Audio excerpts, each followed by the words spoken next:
Well, I think anytime you win on the road, it's a good win. I think playing against CB's team now for the second year in a row, I think this team's much improved. We were really impressed on tape. I think they're going to have a great year. So needless to say, we're excited to come in here and get a win in the tough environment against what we think is going to be a really good team in the Colonial. I thought, we were clicking a little bit offensively early.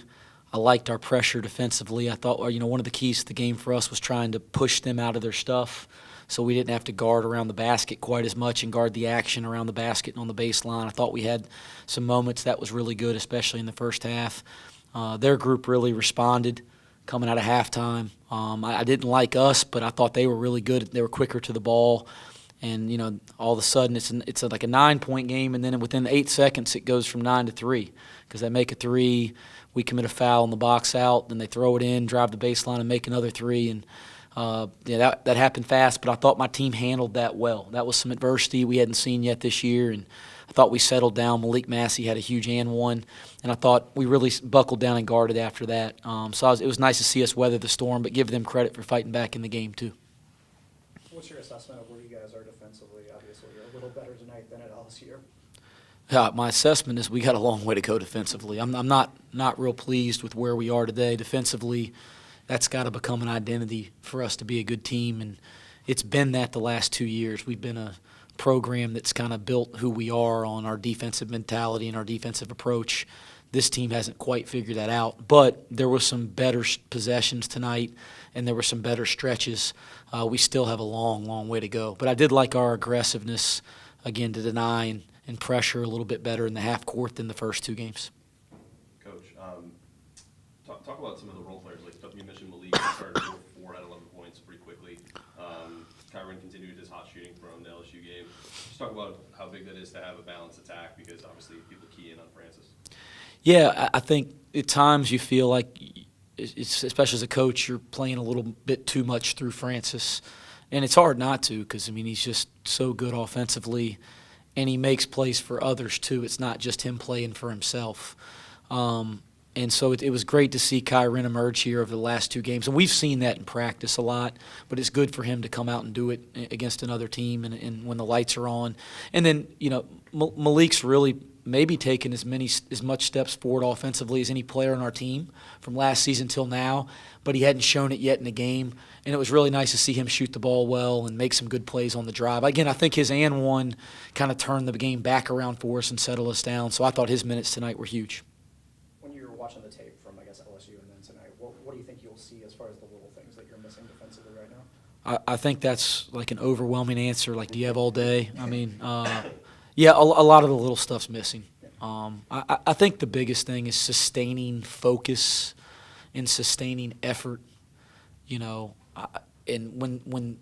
when focus and effort drops, we're not good enough just to get away with it. And so that's what we're seeing, whether it's defensively, which is where we kind of put our foot down the most, or even with its offensive execution. Is that a matter of Jordy and Marvin not being out there to kind of settle things down for you guys? Yeah, we missed them in ways people can't understand because they were just so alert, smart, mature. So this team's going to take a while to figure out our identity and our leadership. I think people thought, you lose 2 starters and that's great, but look at all the other guys you have back. They meant so much to our program on a day-to-day basis and a possession basis with the little things. We're going to fill the void collectively, but it is going to take time and be more of a process, I think, than people realized. Talk about Big Mo coming in and taking a couple of big charges. I thought that was a nice thing to see from him. Obviously, there's a lot of depth on your team, but just for a guy like him who's trying to work his way into the rotation, how big is that? Yeah, we're going to be a deep team, and we haven't been deep yet. I thought tonight we finally tapped into that a little bit. I thought Caleb gave us extended minutes, and boy, he's going to be special. He just keeps getting better at such an alarming rate. Angelo and Mo came in and gave us big minutes, and we got to get them incorporated into what we're doing. It's going to be a process with them, but they're going to be great on this team. It's not going to be like wait till they're sophomores or juniors. Like they're going to be great on this team, but there's some little things we have to clean up with those guys. But I thought it was great that both Mo and Angelo got in the game and made positive plays. You know, and Mo's 2 charges were game-changing plays in the first half. So, no, really pleased that we got them extended minutes in a big game on the road, and we have to get those guys incorporated into our rotation more regularly if we're going to be the team we're trying to be. Coming from, the same tree as CB, you kind of made some wholesale changes to what you did as far as the lineage and changing the identity of the program. What was that process like for you? I'm not sure how that relates to CB at the moment, but he's early on. Yeah, I can't, speak to CB. I think we all go through adjustments, and we do have a very similar background, right, in foundation of how we were taught the game. In fact, probably the exact same because we come from, being under Coach Williams, and that guy's pretty good at what he does. But he was an assistant in Division I basketball for forever, right? I don't know the amount of years, but it was a lot, where I was got the head coaching job at 27, so he probably knows a lot more basketball coming through the door. I didn't know what the heck I was doing. So it took me a long time to kind of figure out who I was as a coach and what I believed in and how we wanted to do things to succeed at UNCG. It was a really long and hard process, and I'm just lucky that the administration and the leadership stuck with me. They could have fired me about 6, 7 times. I think CB will figure it out a lot quicker. I think he's a lot farther along than I was in my second year, and you can see him getting some of his guys into the program, but they got to grow, and it takes time. But I think this team's going to be a really, really good team. I loved watching them on tape. I thought they had chances to win in the road at Campbell. I thought they had Stanford on the ropes, who's a really good team.